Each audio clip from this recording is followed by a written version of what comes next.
Well, it's nice to see everybody. The weather is not so great, but that is Bozeman. You don't like it, you wait a day and it'll be fine. So that's all good. Now, getting ready for this lecture, I realize indeed how incredible complex anything has to do with the brain. We still haven't figured out the brain, how it really works, but we're learning more and more and more. I deal with dietary supplements that have shown to help with brain function. I'm going to show you some slides tonight where it comes across, but it is clear that the research is ongoing about the effects of certain medication, certain dietary supplements or certain therapies on traumatic brain injury and concussions and whiplashes and the effect that it has on the structure of the skull. And so I do hope that you learned something. I have quite a few slides. I have a lot of information. I don't know if we're going to get it all done. And I realized when I came to the end that I still had so much more that I wanted to talk about. And so that's maybe for part two. There we go. I forgot to think about that. So that's the first slide right there. And so my new project, as Kathy said, is now called Health in Focus with Jacobus. It is, the slide is not perfectly green, but it is pretty good. So the reason is that during COVID, I was doing my weekly commercials. And by the way, this week, number 1074 is playing. So it's been a lot of years, 22 years or so. And during COVID, just at the beginning of COVID, I said, we really don't know yet what this is. So we do know it's a virus, so what are things that you can do for a virus, like vitamin D and C and zinc and quercetin? And so I was giving some options without mentioning how much to take or what brand to take. I even referenced to universities and medical centers that had done research on it, so I thought I sound pretty credible on the radio that way. We got an email from, this was maybe 2020, April, May. We got an email in June of 2020 from the Federal Trade Commission. And they said, they copied and pasted, they emailed us and they copied and pasted some of the things that I said in my health pearls, they're called health pearls. And they said, you crossed the line, you can't say this, you have 48 hours to get rid of it or we're going to shut you down. And we said, what? So we contacted the umbrella organization for all the dietary supplements in Washington. They said, get yourself an attorney because you need it. And so we contacted a gentleman in New York who works with more cases with the FDA and the FTC. And he said, pay me $5,000 now, we'll deal with it later. And so we had to do that. And he said, first thing you got to do is shut your website down so that we have no more complications and confrontations. And so we started looking for another website. And he said, the attorney said, you can say whatever you want to say, which I don't know is totally true at this point, but you can say whatever you want to say, but you cannot educate people here and then sell a product in the same place. You need to separate the two. And that's when we came up with the idea to create a whole new thing. The Gesundheit with Jacobus radio show is done, and now I started something different. My daughter came up with the name Health in Focus with Jacobus. And so it rhymes a little bit. And so that is where I have a chance to talk what I want to say. I'm not offending anybody. I'm not throwing F-bombs or anything like Joe Rogan. I just want to go and have fun and educate. There's so much to say about health. So that is why I wanted to show you the slide. And so when you see the name Health in Focus, you know what it is all about.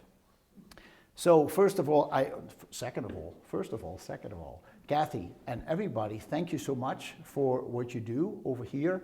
I tell you that I had a chance to listen to these 4 lectures. That was some time I had, and I thought it was super interesting. And just really the people, the different professionals, yourself and Nancy. We've had Nancy on the radio show, Kathleen over here on the radio show. But to talk about these topics that all have something to do with brain and brain health. The positive role of music. There is some other options available. There's books written about the Mozart effect, and there is a tomatis, I don't know exactly how to say the word, but it's being taught in Bozeman. It's another technique, another modality, I would say, for music that really can help to reset the brain.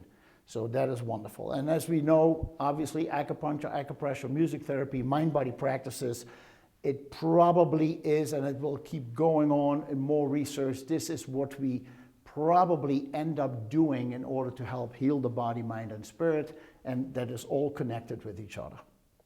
I don't know if you can see the slide really well, but obviously the complicated is very complicated.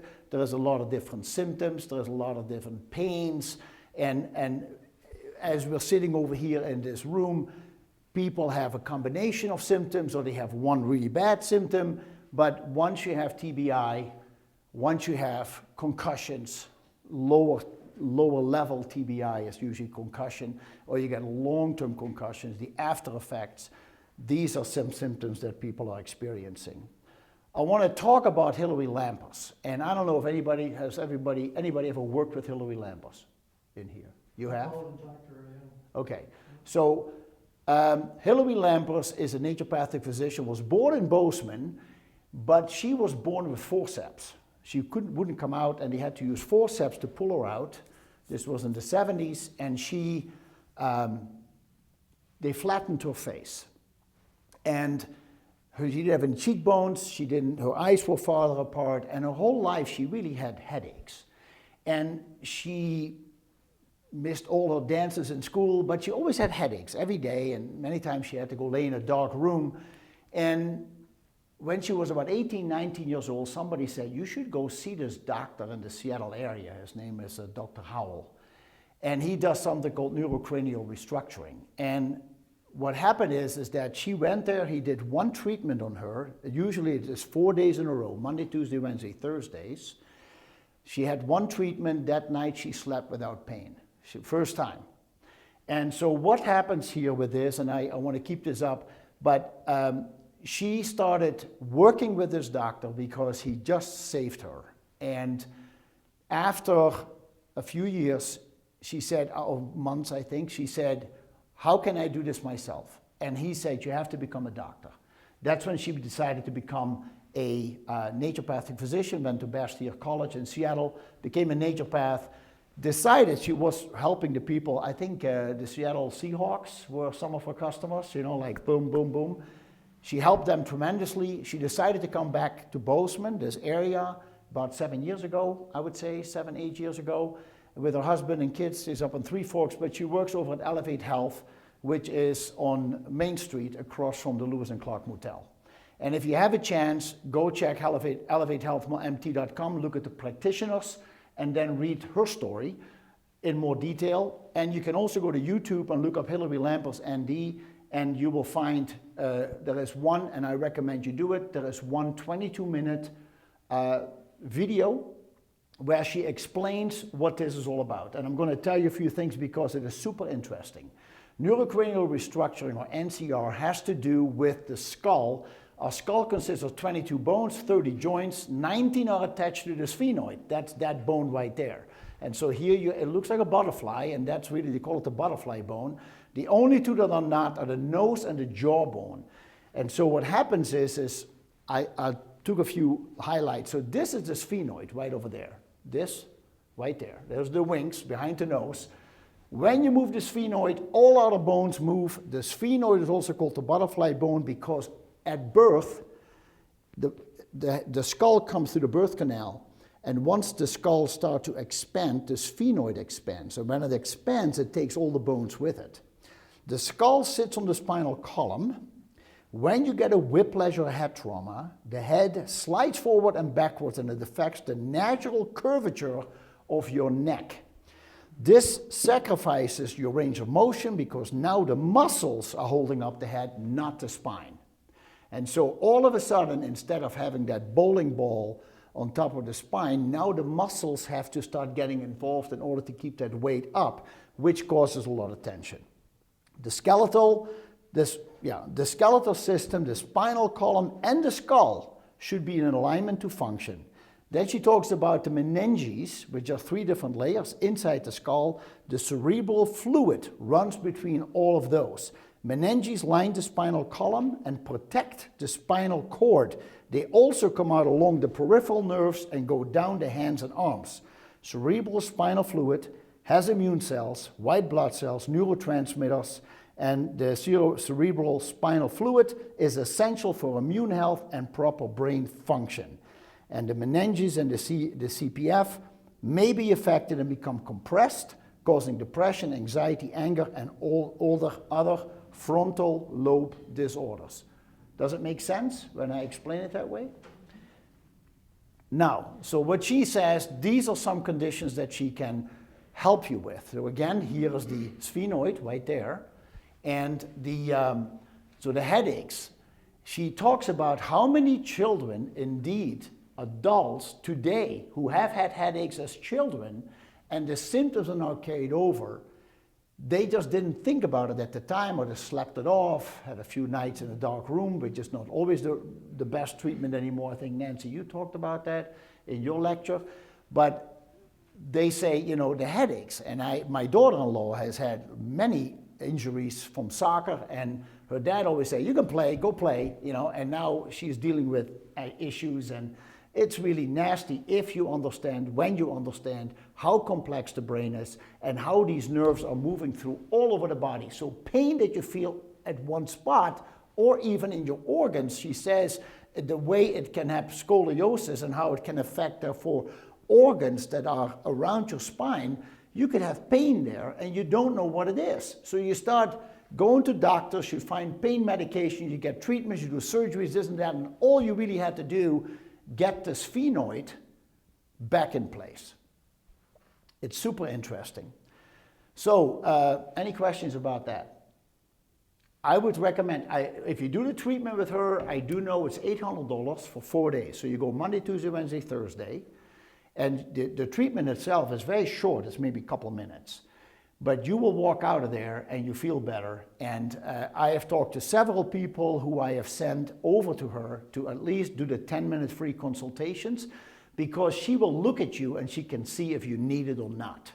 And she knows also exactly what to do. So what they do, I want to go back to that slide for a second. What she does, she actually goes through the nose with a little, they use a little finger balloon or something, and they tie it up, and there's like a hose, a little air hose with a pump. And so she guides it through the nose. There are 3 openings in the nose on each side, and looking at your face, she can pretty much say the issues on the left or the right and the front or the back. She can do all that. She has done thousands of people. So she literally guides that little balloon up, and then when it's in position, she pumps it up. And by pumping it up, she literally evens out the sphenoid, and when she evens out the sphenoid, she evens out all the other 19 bones that are attached to it in the skull. And people go like, oh my God, I've seen pictures of people within 4 days, they grew an inch. And they're standing straight, they're standing in against a wall that is like white with black lines. And you literally see this way and sideways, their shoulder is straight now, and they're looking straight, their eyes are bigger. In 4 days. It is just incredible. And so after you have that treatment, then she says, make sure you don't hit your head or fall down or you hit your head for 2 weeks, because it just needs to settle in. And after that, you can hit your head again, if you want to do that. I wouldn't do that, but anyway. So as far as supplements are concerned, I picked a few supplements, and I keep highlighting the supplement I'm going to talk to you about. So obviously, I want to put this in. Supplements supplement a healthy diet and lifestyle. They will never take over. There's a good reason why they call it supplements.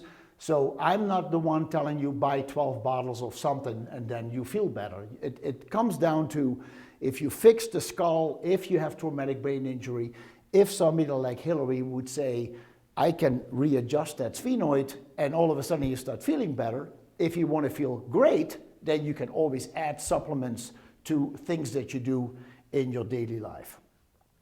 So vitamin B12, as you can see, this is clinical research. I found it on flintrehab.com, brain injury. So besides boosting overall brain function, vitamin B12 also helps promote axonal growth after a traumatic brain injury. Axons are the part of a neuron that connects it to other neurons. Think of them like bridges that allow neural messages to travel back and forth. Without axons, it would almost be impossible for the billions of neurons in your brain to communicate with each other. Consequently, one of the main causes of cognitive and physical decline after TBI is axonal damage. When the neurons cannot communicate with each other, the brain cannot function properly. Luckily, vitamin B12 assists in repairing damaged axons and regenerating nerve cells, which is essential for TBI survivors. So you have indeed, they talk about the axonal and cytoskeletal alterations, and then you see how this works down again in some of the symptoms that I mentioned in an earlier slide. So it's not just headache, it could be a change in personality, it could be horrible sleep. Nancy, you had a question about not falling asleep, not staying asleep. I hope I get it addressed today. But if you look at that, and Kathy, when I listen to your lecture with your work as a speech therapist, you deal with a lot of these issues. That's what I heard in your video. It's not just being able to communicate, to talk. So vitamin B12 is also called cobalamin. And there are 4 different forms just to confuse people. So there is cyanocobalamin, which you find in most multivitamins, multi-B vitamins. It is the cheaper form. It is, when you swallow it, it seems to have a heck of a time surviving the stomach acid. So we want the cobalamin going into the cells, and before that they have to, of course, go into the bloodstream.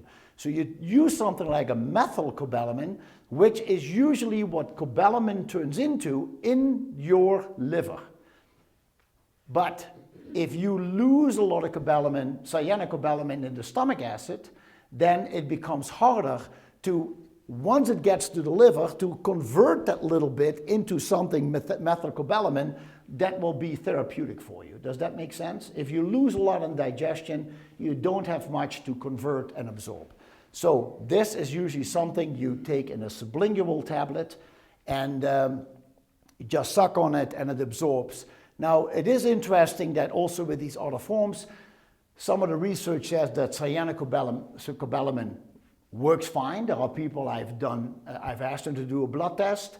If you do a blood test on vitamin B12, you want the number to be up, like, as high as you can. Well, I wouldn't go over 2,000, I'll say it in another slide, but you do want that B12 to be going up.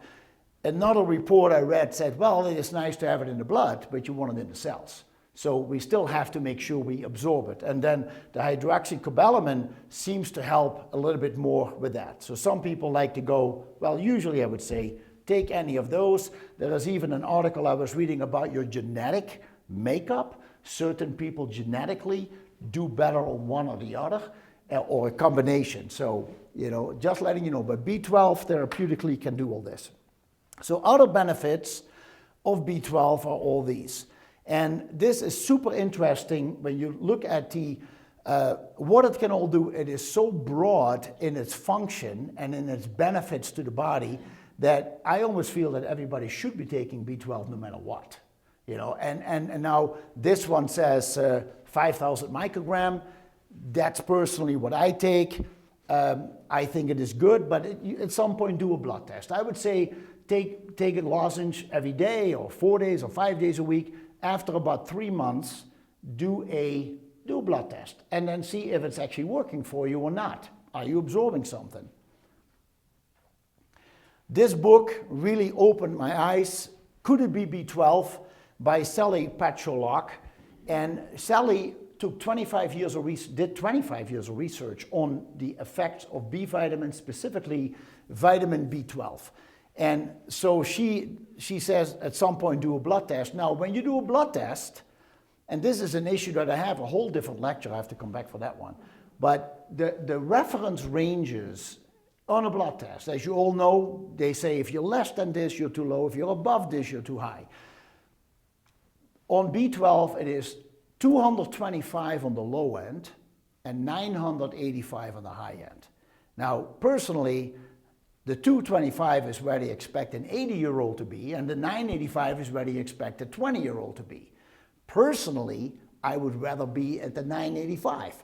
Now, the research shows that toddlers whose brain is always working, always active, they're learning everything that is in the world, everything is new, their vitamin B12 naturally runs between 1100 and 2000.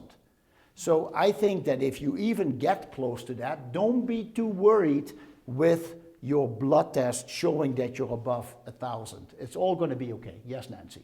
Is B12, I should know this, but I don't, part of a regular CBC, or that's an additional No. test? No, B12, the question is B12 part of a regular CBC? It's not. Vitamin D is not part of a regular CBC. You need to request this. And usually they come together with folic acid, which is B9, not B9, but B9.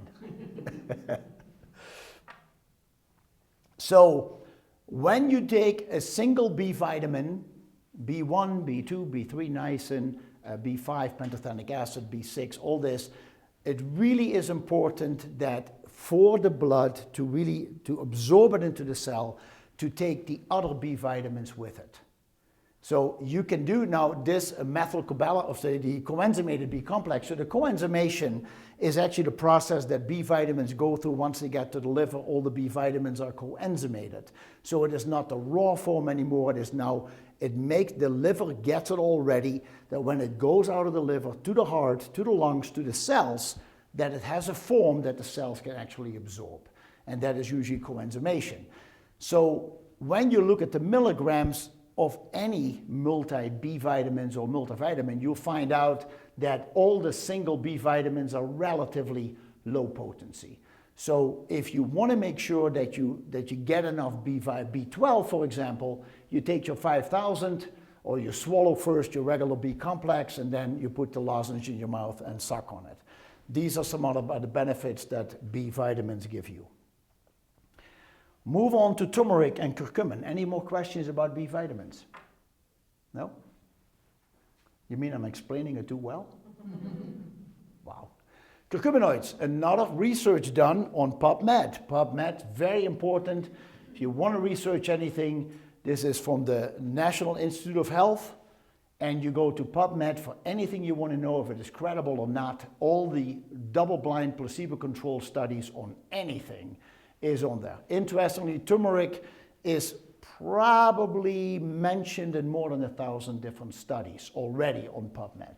Brain and spinal cord interaction. A dietary curcumin derivative counteracts the locomotor, the movement, and cognitive deficits after a brain trauma. These studies define a mechanism by which TBI can comprise centers related to cognitive processing and locomotion. The findings show that the influence of the curcumin derivative on synaptic plasticity, the brain needs to be able to move and to breathe, and the synapses and the plasticity of the brain is all very important. Events in the brain and spinal cord, and they emphasize the therapeutic potential of this non-invasive dietary intervention for TBI. I think it's very powerful. Preclinical studies have suggested pre-traumatic, post-traumatic curcumin supplementation. Some of the questions were, what can we take before or soon after a trauma? What can we take long-term? To bolster the brain's resilience to injury and serve as a valuable therapeutic option. They demonstrate that both pre- and post-traumatic curcumin administration resulted in significant reduction of neuroinflammation. So more of that is going on. So people sometimes say, what is turmeric and what is curcuminoids? Turmeric is also called curcuma, and it is a root, as you can see, and they wanted to understand why the people in India and those areas that eat a lot of curries and curcumin, turmeric, why they didn't deal with some of the health issues that we're dealing with in the West. Amongst one of them is Alzheimer's. I don't know if it is a joke or if it is really the truth that there is no word for Alzheimer's in the Indian dictionary. Doesn't exist. So there is something that this does for brain health.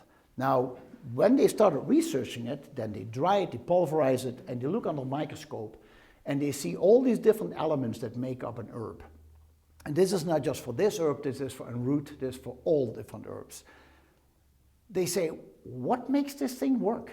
So they start pulling elements out and then retest it, and still test the same. So whatever they took out was not an active component. It was not essential. So they put it back in, they take something else out, and they do this process of reintroduction, elimination, till they find what they need. Once they took the curcumin out, it didn't work anymore. And they said, wow, that's really interesting. Now, what also happened was that the actual percentage of curcuminoids in turmeric is only about 3 to 5%. So once they started realizing how small it was, some people will say, well, you don't mess with Mother Nature, you use the whole herb and you get all the benefits. And other people said, well, how much curcuminoid could we use, could we extract and put together to have a consistent therapeutic effect? And that was 95%. So most products that you find that say 95% curcuminoids, they have 5% fibers and maybe some turmeric oils in it, and that's how they fill the capsule. So other benefits, inflammation, obviously, heart health, all researched, all clinical research done. It actually goes after cancer stem cells. It's really interesting. Turmeric is something you could keep in mind. And then the works on the brain is wonderful, and studies are ongoing. Yes, Andrew. So you talk about people in India who eat it traditionally, part of their diet. Yeah, it's part of their diet. Yeah. How much do you think they have to eat, like just turmeric, not the 95% of the regular natural turmeric, or however they use it? I think, so the question is, how much do people use in India? I'm repeating it for the microphone. How much do they use in their meals in order to have a good effect? I think that for those people, it started pretty much soon after birth when they start eating solid food. The turmeric and the spices that they use, the curries, the peppers. I think I have once heard that every family has their own curry recipe. I think it is just such a part of their culture and their daily diet that it is simply built up over decades. I heard once that once they took a cadaver from India and the brain was yellow. Now, I don't know if that was totally true, but I heard yellowish, orangey. Yeah, interesting. High DHA fish oil. Again, studies done in the Journal of Neurosurgery. Dr. Julian Bales and Dr. Barry Sears, I think he is the guy from the 40-30-30 diet, they found that supplementing rats with EPA DHA fish oil after a head injury, see, they couldn't find any volunteers, so they took the rats. Reduced the observed issues with the concussion. Animals receiving the daily fish oil supplement for 30 days post-concussion had a greater than 98% reduction in brain damage compared with animals that did not receive the supplement. It's hypothesized that the omega-3 fatty acid in the fish oil reduced the neural inflammation induced by the concussion injury. And then he says the success was good. It was a lot. It's 20 grams. 20 grams, 20,000 milligrams. That is, that's a couple tablespoons. Maybe, let me see, 700,000, that is 3. That's maybe about 6-7 tablespoons of liquid. I will probably not do that in a capsule because you need a bowl of capsules. So I would do this probably in a liquid. And cod liver oil, most people have good memories. Cod liver oil. So omega-3 breaks down into EPA, DHA, eicosa pentanoic acid, docosahexanoic acid. Both are always anti-inflammatory. Everything omega-3 is always anti-inflammatory. EPA, when people come in and say, what fish oil shall I take? Do I do more? Well, they come in for fish oil, but you want to look for the numbers, how much you get. So EPA, primarily for joints, heart, cholesterol, depression. DHA is brain, so anxiety, vision, memory, and there goes my memory. I forgot to take my capsule. So focus, vision, memory, and anxiety. There you go. Breast, women with, but also men, but primarily women, if they have lumps in the breast that is not cancerous, taking more DHA, high fish oil, can actually reduce those lumps. Prostate, men with prostate, the prostate is a fatty gland, and taking DHA fish oil actually helps to restructure, heal, mellow out the prostate for men who wake up at night and got to go to the bathroom. And then the myelin sheath. So myelin sheath, the DHA is, I always recommend it to people who have Alzheimer's, Parkinson's, neuropathy, multiple sclerosis, and let's say Lou Gehrig's. So Alzheimer's, Parkinson's, Lou Gehrig's, neuropathy, and multiple sclerosis, because all those diseases have to do with breakdown of myelin sheath. So we give the myelin sheath the fat, it's a fatty gland, fatty tissue, give it the fat and it works better. So if you look at something like this, it says per serving. Always turn over a bottle, like over here, and every bottle has supplement facts. And so that means that if you look at supplement facts, it says here serving size 2 soft gels. You can take 12 a day, I don't care. But if you do 2, you get these milligrams. So if you say, well, I bought fish oil and I just take 1 capsule a day, then you only get half of what it says on here. So just that you understand that, because I have people come in and they say, yeah, I don't understand why I'm sick. I take vitamin C, I have my multivitamin, I take flaxseed oil, and I said, well, what are you taking?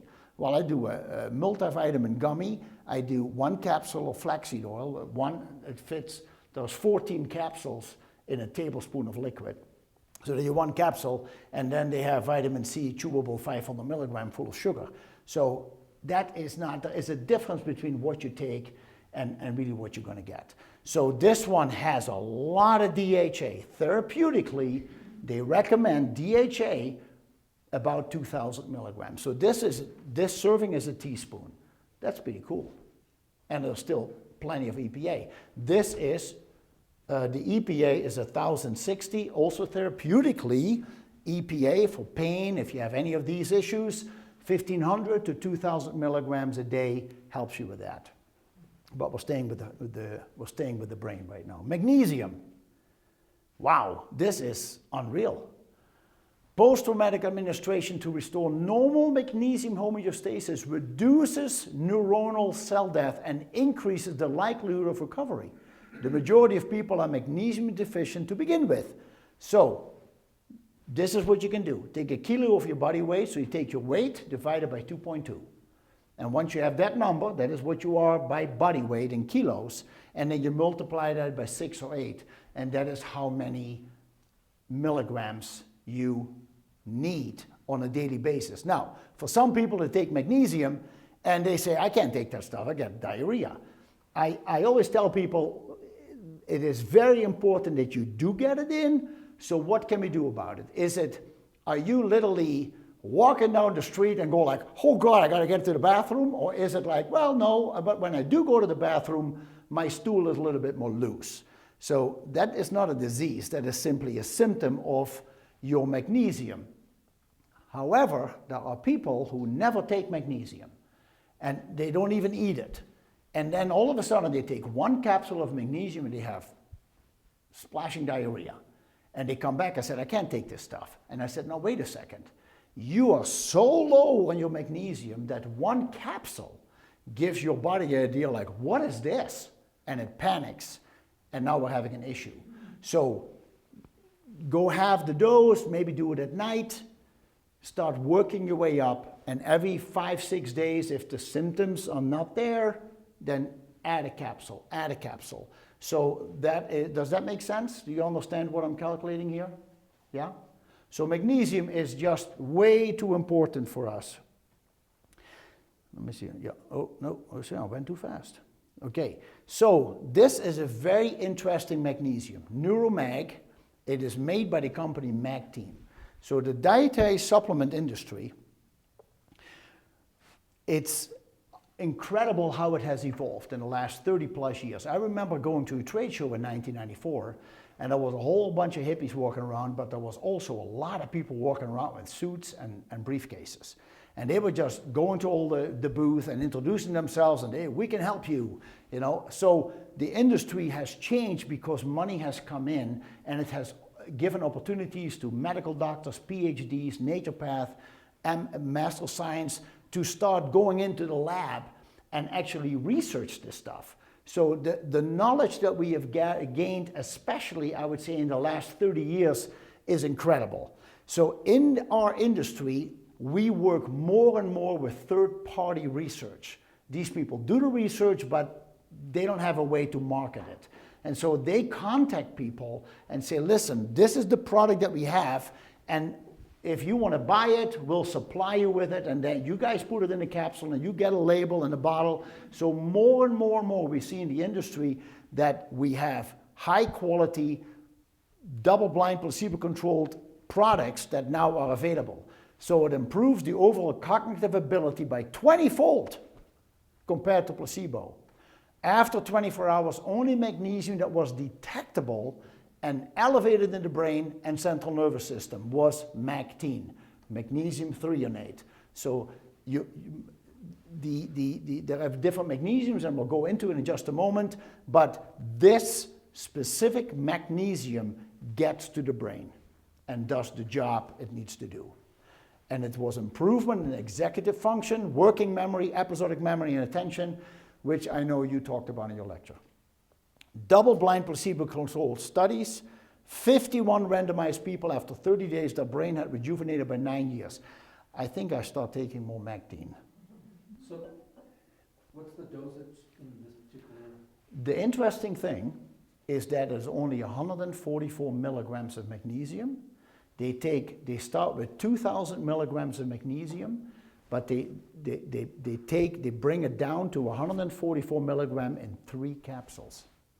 So it is very strange because you can get magnesium in 200 milligram. I wouldn't go over 200 milligram because then it becomes usually an oxide, and oxide gives you diarrhea and doesn't absorb.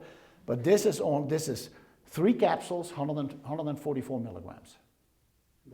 That's the therapeutic dose. That's what they used. Now, I don't know, Andrew, if you go 6 a day, if you go 18 years back in time. So, what does it test? In mice, they used animals also, lowered pain levels, increased the hippocampus nerve density, decreased anxiety and sleep related to pain, and the older the mouse, the older the person, the better the results. Other benefits of magnesium, as you can tell, there is all kinds of magnesium out there these days, even liquid, there is oil, there is flakes, you can take a bath in it. Muscle relaxer strengthens the heart. The heart is a muscle. So the heart is the hardest working muscle we have. It actually strengthens the heart, but it regulates blood pressure. So if it is too high, it brings it down. If it's too low, it brings it up. Cayenne does that also. You get more energy, balances blood sugars, helps calcium absorption from the intestines into the bloodstream. So you need the calcium first, and actively involved in more than 400 different enzymes. I just listened to somebody who said 600. I said, well, I guess the research is ongoing. So one of those say 400 milligrams. What's that? One of those bottles says 400 milligrams. Which one? Oh, 625, 150. This one? Per serving. That would be a teaspoon. And that's only a very small one. So this is literally 150 by capsule. This is 625, I think, in 2. Yeah.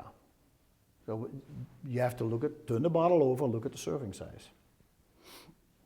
The next one, lion's mane. Have you heard about lion's mane? It's a medicinal mushroom. And I say usually anything brain, use lion's mane. Studies have found that lion's mane mushrooms contain 2 special compounds. You see the name, here are the names, that can promote the growth, survival, and function of both new and mature nerve cells. And it can stimulate the growth of brain cells. It helps to relieve mild symptoms of depression and anxiety.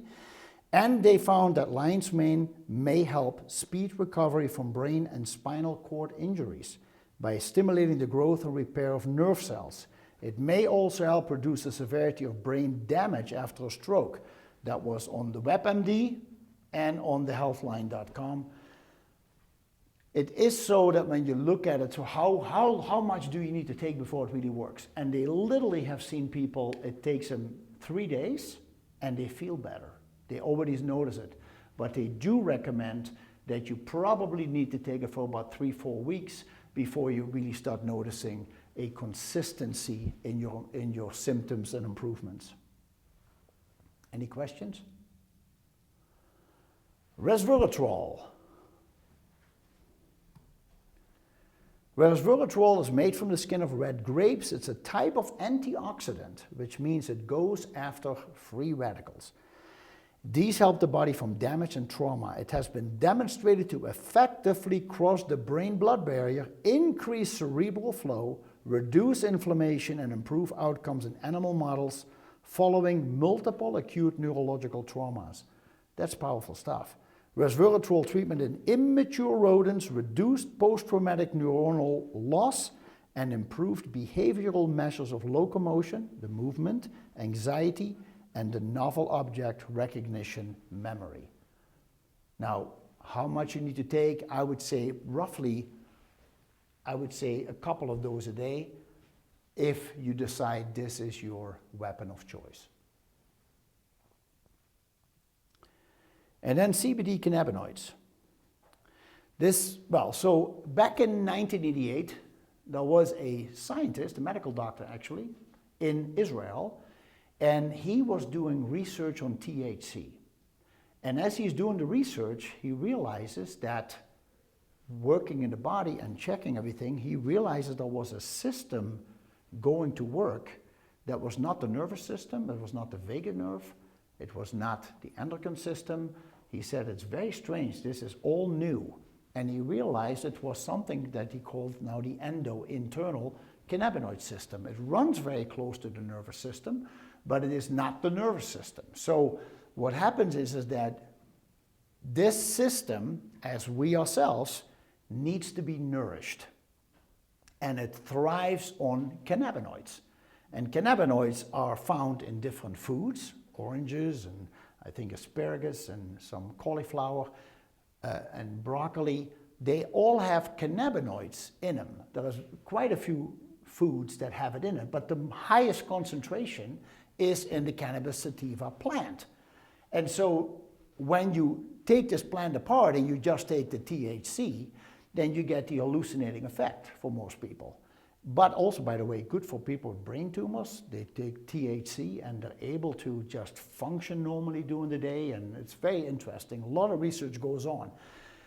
So he realized that this endocannabinoid system, that the way we have started to treat our agriculture and not letting nature per se grow and deal with the weather, and we have the highest quality of nutrients in the soil, we now use specific fertilizers to make sure that the stuff grows fast, that it no bugs eat it, and that the yield is really good.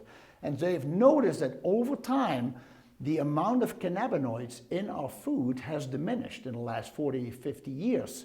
So all of a sudden, our system, if we don't get it, it's there, but it falls asleep. And so waking it up is therefore good to try CBD, and all of a sudden you start noticing things that you didn't notice before. And CBD, the cannabidiol, and there is about 20 different cannabinoids right now that they have already discovered, like CBDA, CBA, CBG, CBN, CBM, THC, CBD.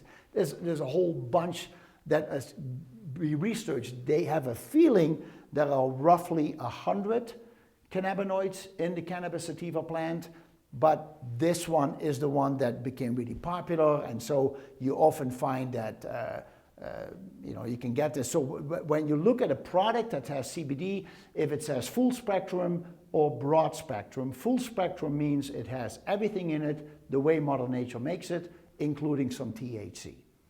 In retail, we cannot sell more than 0.3% in order to keep it legal. If you look at broad spectrum CBD products, then you have everything minus the THC. It is tough because even though it is not hallucinating at all, it helps to reduce nerve pain, and it helps with sleep and calming the mind.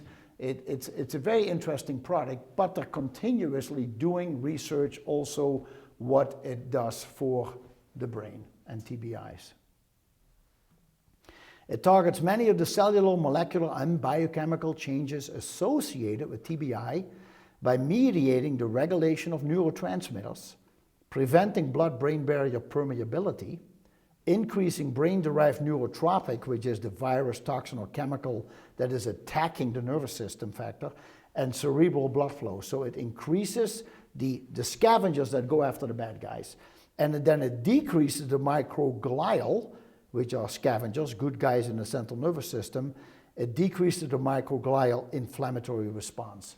So this to me is, even though we've known about it for so many years, on a retail base, professional base, I think this is ongoing, and they even say in their research, we don't want to say that it works for everybody, but this is an ongoing research to see maybe how many milligrams do we need. There was actually a company in Bozeman, too bad I think they gave up, but they were just doing CBD extract, and it was high milligrams, 250 milligrams in a dose, where usually you have 3, 4, 10, 15 milligram.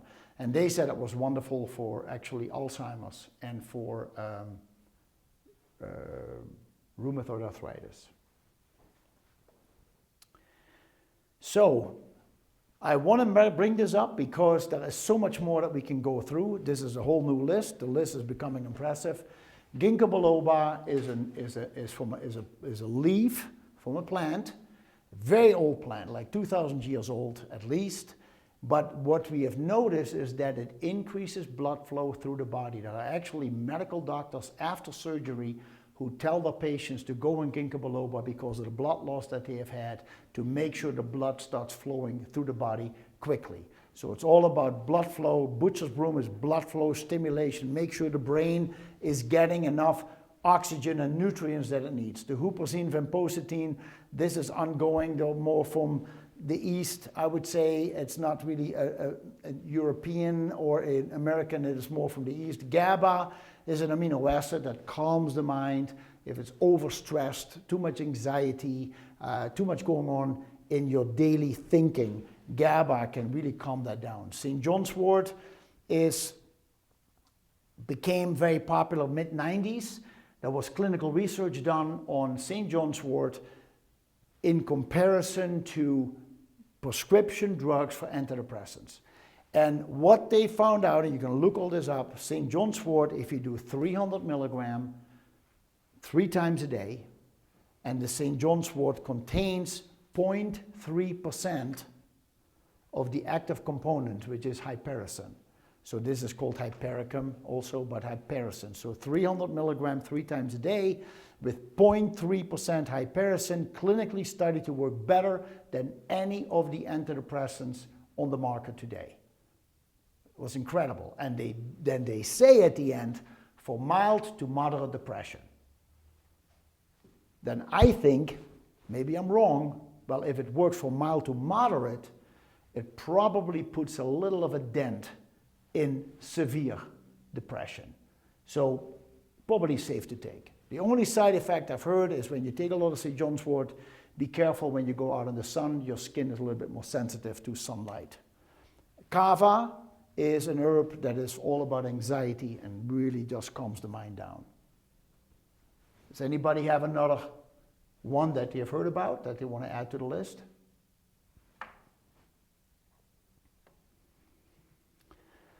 So dietary suggestions, I do want to say some dietary suggestions. The brain loves sugar, but the brain really needs fat in order to function better, because all the neurons and the endings, they all need to be,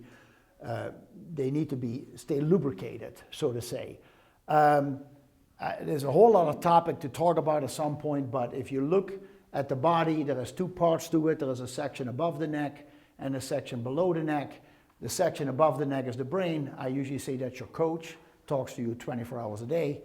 And then the body is below, it's the athlete. It simply carries the king on the shoulders and said, well, where do you want to go this time?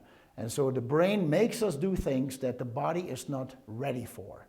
And so the body loves, the body needs proteins and fats in order to keep the bones, the muscles, the organs healthy.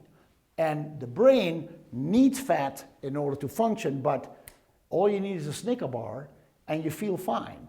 If you get hungry, you lose it a little bit, you have a Snicker bar or chips and salsa, or you have an orange juice or whatever, within 10 seconds, maybe 15, you feel right.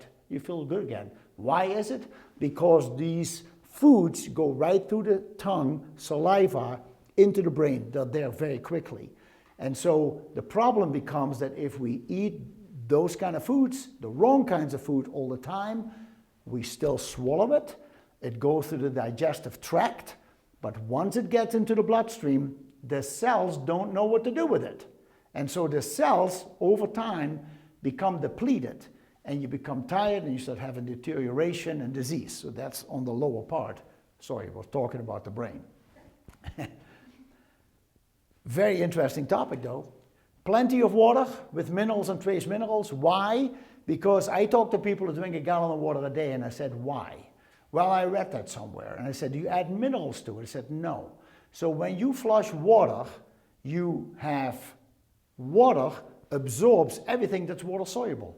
Your B12, your B vitamins, your minerals, your proteins, anything that's water soluble will be absorbed by the water and goes out the body.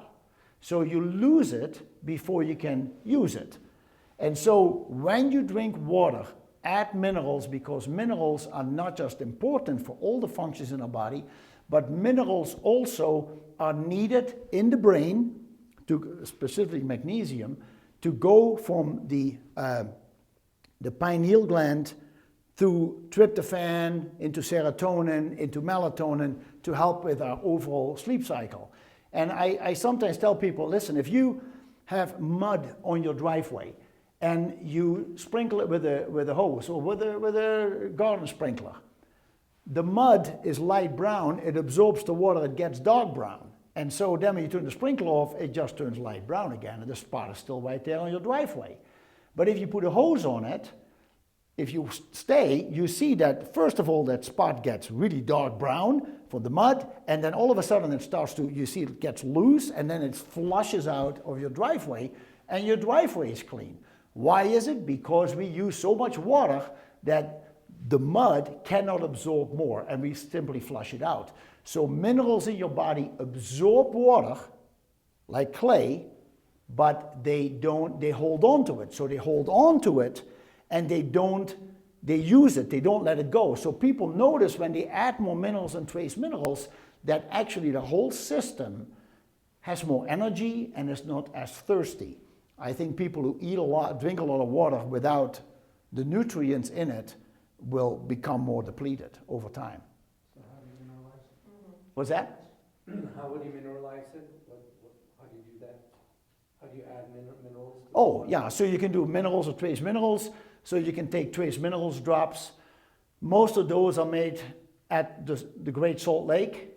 And the water in the Salt Lake is 8 times the concentration of the minerals you find in the ocean. So if you ever swim in the ocean, you swallow a lot of water. This is 8 times stronger. And so they dry those in the beds, especially in the northern part of the Great Salt Lake, and then they dry it and they harvest it. And then they make it, they clean it up, and they add it back into drops, so you can just add drops to your water. Usually it's about 1 drop for every ounce that you drink. If that is too salty, then go to 1 drop for every 2 ounces and build your tolerance up. Is that your question? Yeah. Yeah. And people also like to do, so the trace minerals are 72 of them. We also have the big minerals, your calcium, magnesium, your copper, your boron, your manganese, and all the ones that you usually see. And zinc, that is great, but it's good to also do some trace minerals. This is a big one. I highly recommend for anybody with any kind of brain injury and damage. You have to do everything you can to nourish the brain. And that means you have to stay away from things that totally confuse the brain. And excitotoxins, artificial excitotoxins, MSG, autolyzed yeast, hydrolyzed vegetable, protein, etc., your artificial colors and flavors, this aspartame, equal and sweet and low, are the same thing. They just have different names. And it has been researched that aspartame at 89 degrees turns into formaldehyde. So if your body temperature is 98 degrees, or if you have a low thyroid, 96 degrees, it's still more than 89 degrees. And so all these people that eat, that chew gum that has aspartame in it, you drink diet sodas, they have aspartame in it, all those things in that food, if you do Doritos chips, many of the chips have MSG in it, you literally are converting that into formaldehyde, and that is very dangerous for the brain function. So some people who already have a sensitive brain, now they're eating stuff that really doesn't help them. It actually exponentially increases the damage. It's much harder to reverse. Yellow 6, red 40, and blue 1. Oh, you can barely see that. Oh, you can see it. Okay, not from the angle I'm looking at. So, any questions about dietary suggestions? Yes, Scott? On the healthy fats, Yeah. you've got olive oil and flax oil. What about coconut oil? Coconut oil, you can do coconut oil.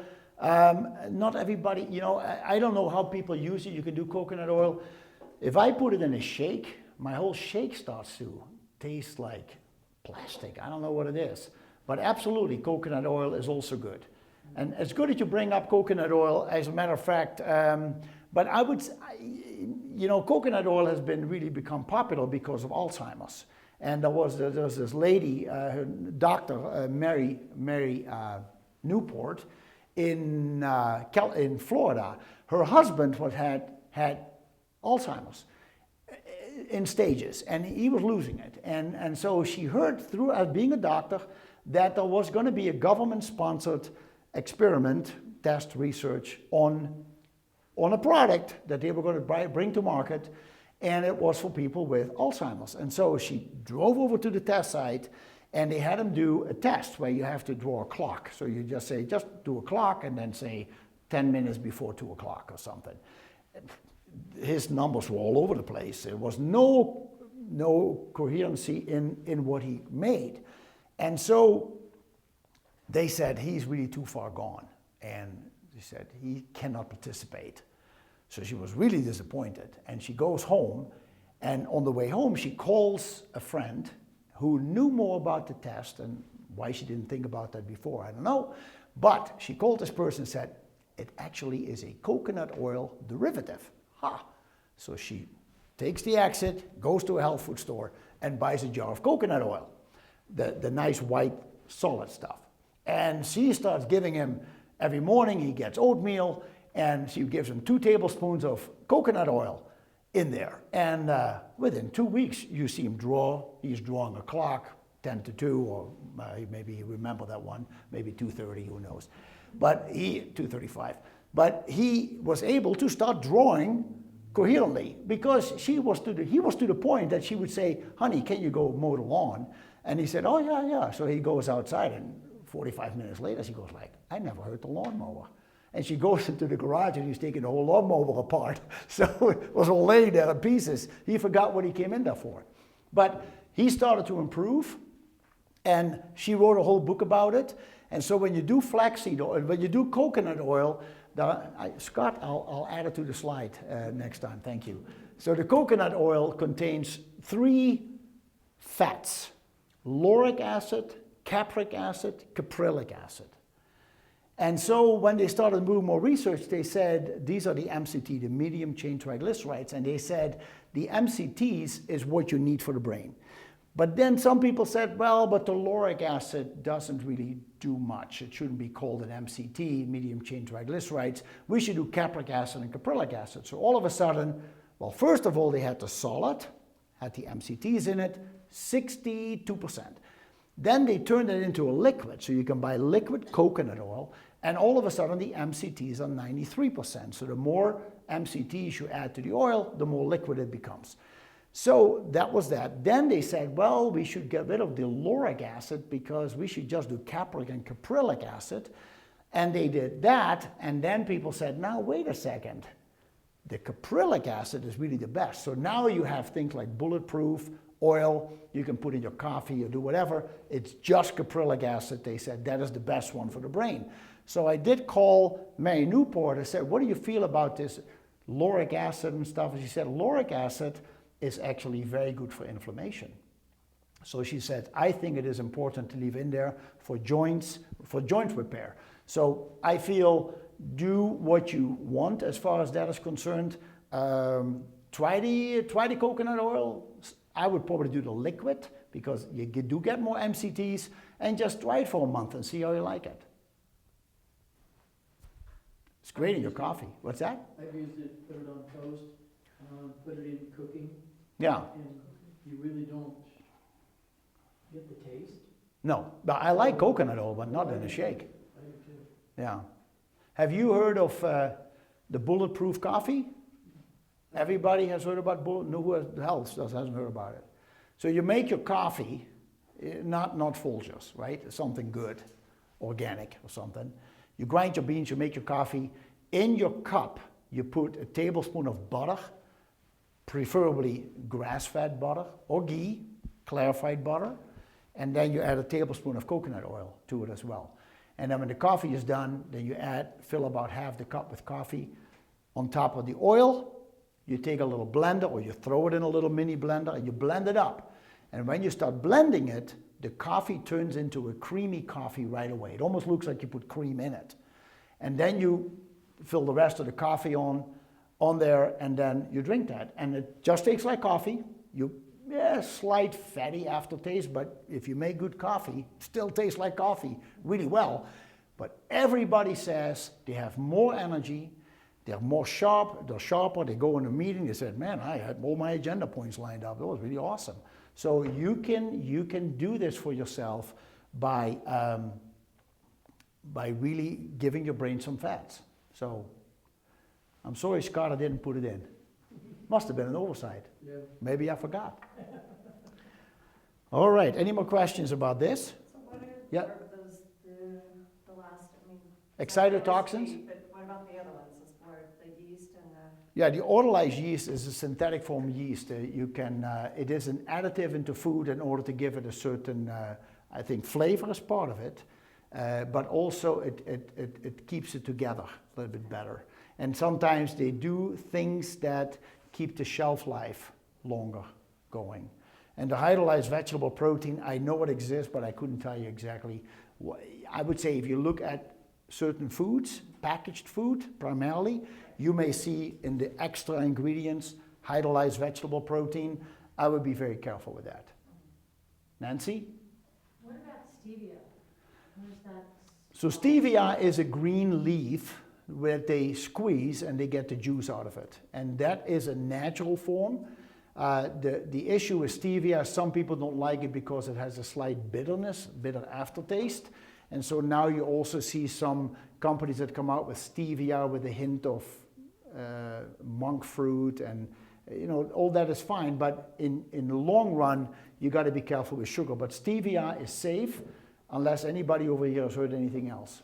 As far as I know, you can just use it. Yeah. So stevia, Splenda is very different. People are confused with Splenda, stevia. This is synthetic. There's a lot of protein powders that you buy in other stores where they always add Splenda, or they add even coloring in it. You look at Centrum Silver, advertised as the doctor's #1 recommended multivitamin. Well, #1, doctors don't recommend multivitamins. But if this is the #1 doctor's recommended multivitamin, you look at the ingredients, and all the ingredients are really poorly absorbed, low milligrams, and they add coloring into the tablet. And I don't know why. And I've even seen it with aspartame in the tablet.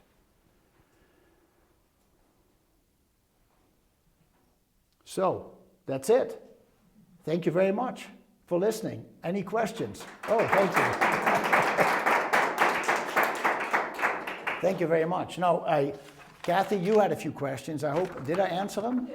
I did. Nancy, your questions? You want me to go through the questions? Well, you had something about sleep. You had a question about sleep. People who cannot fall asleep and not stay asleep. Right. Okay. That's a common complaint I see, or it takes a while to get to sleep, they fall asleep, they're great, or they fall asleep but then frequently wake. Yeah, there is a very interesting book written about from a medical doctor. His name is Dr. Michael Platt, and it's called Adrenaline Dominance. And if you have a chance, look it up. I have it at the store, you can come browse through it. But Adrenaline Dominance, Dr. Platt talks about how the brain, as I said earlier, loves sugar, and how the body needs proteins and fats. And he says if you imagine yourself in a relaxed environment, let's say you're like a beach, and you're on this beach and the sand is perfect and the water is beautiful and the 85 degrees, it's not too hot, it's just perfect, a little breeze but nothing else, and you sit with your butt in the sand looking at the sunset. And all of a sudden you look around you and there is nobody else on that beach, so there is absolutely no distractions whatsoever, it's just you and Mother Nature. He says on the moment like that, your brain still consumes more sugar than any other organ in the body. So when you come back home, Scott, Livingston, Bozeman area, your brain does two things. It processes and it handles stress. Processing is every color, shape, taste, sound, smell. Stress is whatever happens around us, what we do with it. So the brain, if the brain is just doing its daily thing, right now you're listening to my voice, you see slides, so there's lights over there, plant, computer, we pick up on everything, but nothing is stressful. Everything what is happening around us now, we know what it is. Doesn't stress us out, but the brain is working overtime, much harder than sitting on the beach and just watching the sunset. So the brain has a natural reservoir of sugar, and it's burning through the sugar unbeknownst to us. And so it needs sugar, and it sends a signal to the adrenal glands on top of the kidneys, and it says, I need sugar. And the adrenals release adrenaline, and the job for adrenaline is to grab sugar in the body, wherever it is, and ship it to the brain. And that happens 24 hours a day. And so what happens with people, specifically people with brain injury and people who are creative ADHD, and many adults don't know that they still have ADHD, so there is typical ADHD, there is creative ADHD according to Dr. Platt, and there is mixed ADHD. The typical ADHD, smart people, very smart, but they cannot sit still. You see it with boys. Let's get out of there. We got to play with our friends. They forget to eat. They come back in the classroom, they forgot to eat a pizza stick or whatever they were going to eat. So they collapse in the classroom, they fall asleep. So very smart people, but they cannot sit still. Creative ADHD are very smart people, but they cannot turn the brain off. It's always working. And so you have artists and musicians, composers, people who are very good with car mechanics, ballet dancers, anybody in the creative arts, including architects, you've got interior designers, anybody with that uncanny ability to do those kind of works, they all have creative ADHD. They love what they do, they will not stop for dinner, they literally keep going, they have no idea of time, but you ask them to do a calculation and they don't like calculations, they fall asleep in class. So it is, you follow what I'm saying with this? You hear it with kids all the time, I hate that class. No, you just, okay, you hate it, well you don't want to pay attention and you fall asleep. But it is transferred from a child into a student, into an adult. And so now what happens is, Dr. Platt says, when you go to sleep at night, creative ADHD, they've been working so hard, and then all of a sudden at the end of the day they said, okay, I'll do the rest tomorrow. And they sit in front of the TV and they fall asleep within 15 minutes because it's just news, they don't have to think. And so then they go to bed, and usually they fall asleep very quickly. But by 2:30 or 3 in the morning, the brain is running out of sugar because the brain is still going crazy 24 hours a day. It's burning through the sugar and it wakes you up to go eat something. but who wants to wake up and eat? So you just try to go back to bed. And that is where it would be good for people like that to calm the mind. And one thing that he recommends is diet, but also what he recommends is actually natural progesterone cream. And you put it on your arms, and you just rub it with your inner arms. Progesterone cream calms within 7 minutes. Natural progesterone cream has gone through the skin, in and out of the bloodstream, and it is already on the receptor sides of adrenaline and cortisol.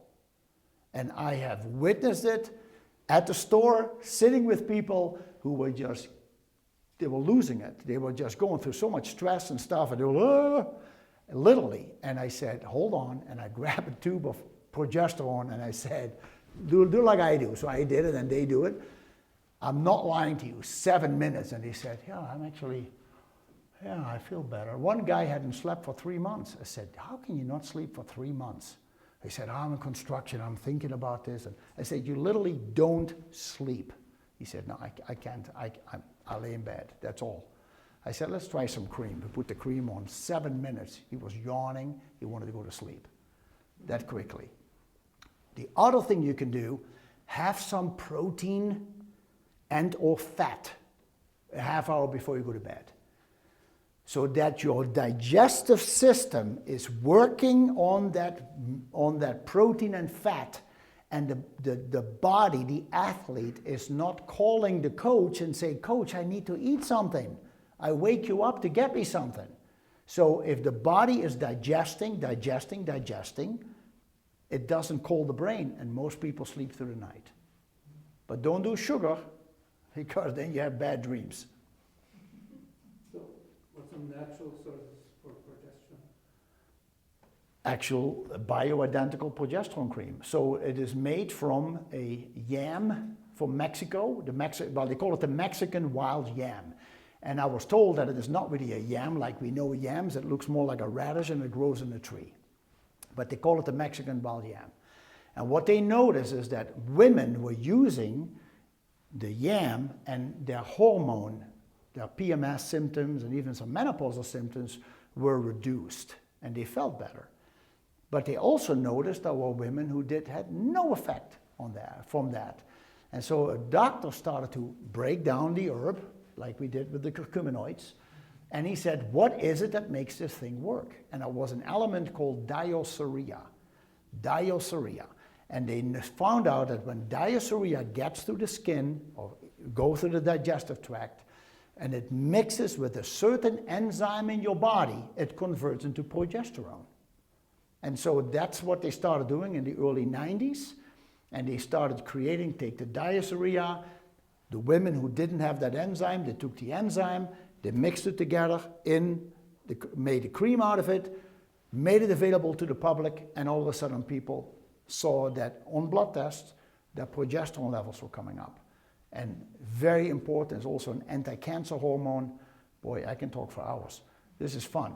But as far as the brain, the progesterone calms the brain, helps you sleep. Anxiety, ADHD, insomnia, addictions of all kinds, post-traumatic stress disorder, bipolar disorder, road rage, fibromyalgia,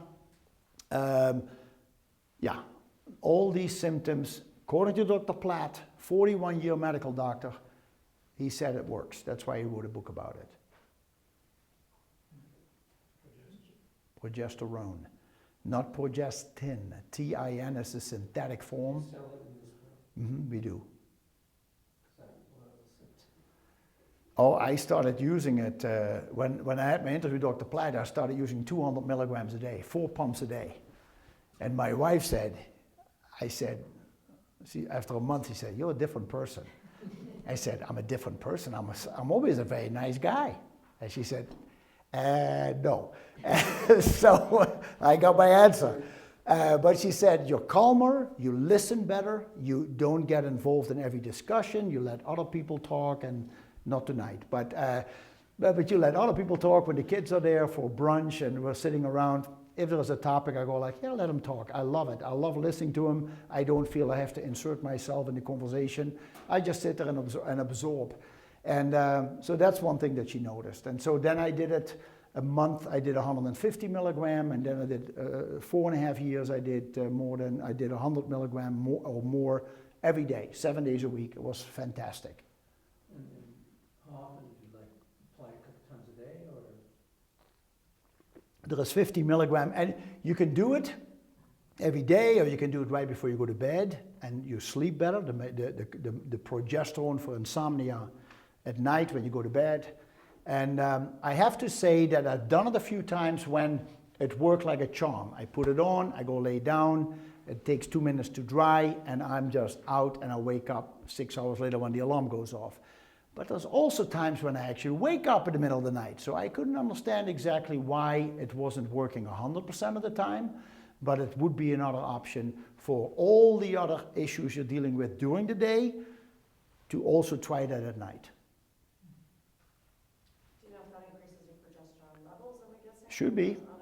It should be, and everybody should have more progesterone because it is the anti-cancer hormone with hormones, and women in menopause, you lose all your hormones, and when they start giving them progesterone, it just feels much better. You can do it every day, but when you're ovulating, it is better to, especially if you want to get pregnant, you don't want to take it from menstruation to ovulation, but then you want to take it from ovulation to menstruation because it could work as as a birth control method. So there you have it. Any other questions? All right.